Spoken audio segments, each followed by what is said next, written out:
বিবেচনা করা হোক। আবার বলেন। উত্থাপিত আকারে বিবেচনা করা হোক। আবার বলেন, অবিলম্বে বিবেচনার জন্য। আবার উত্থাপন করুন।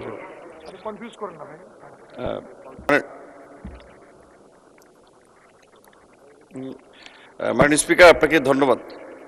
আমি মোহাম্মদ নুরুল হক, কর্মসংস্থান মন্ত্রণালয়ের মাননীয় মন্ত্রীর পক্ষে প্রতিমন্ত্রী মোহাম্মদ নুরুল হক কর্মসংস্থান ও অভিবাসী আইন 2013 অধিকতর সংশোধন কল্পে আনিত একটি বিল মহান জাতীয় সংসদে উত্থাপন করা হলো।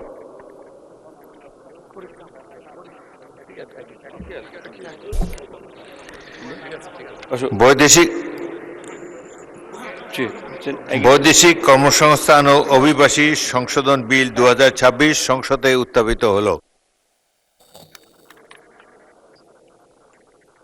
আমি মোহাম্মদ নুরুল হক, প্রবাসী কল্যাণ ও বৈদেশিক কর্মসংস্থান মন্ত্রণালয়ের প্রতিমন্ত্রী। বৈদেশিক কর্মসংস্থান ও অভিবাসী আইন 2013 অধিকতর সংশোধন কল্পে আনিত বিলটি মহান জাতীয় বৈদেশিক কর্মসংস্থান ও অভিবাসী সংশোধন বিল 2026 অবিলম্বে উত্থাপিত আকারে বিবেচনা করা হোক।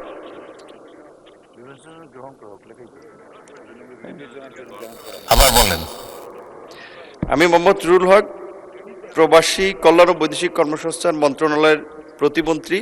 বৈদেশিক কর্মসংস্থান ও অভিবাসী আইন 2013 অধিকতর সংশোধন কল্পে আনিত বিলটি বৈদেশিক কর্মসংস্থান ও অভিবাসী আইন সংশোধন বিল 2026 উত্থাপিত আকারে বিবেচনা করা হোক।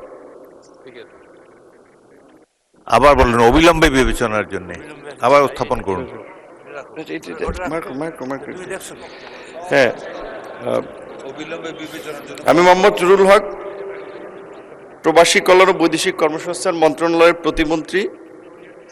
বৈদেশিক কর্মসংস্থান ও অভিবাসী আইন 2013 অধিকতর সংশোধন কল্পে আনিত বিলটি বৈদেশিক কর্মসংস্থান ও অভিবাসী সংশোধন বিল 2026 অবিলম্বে উত্থাপিত আকারে বিবেচনা করা হোক।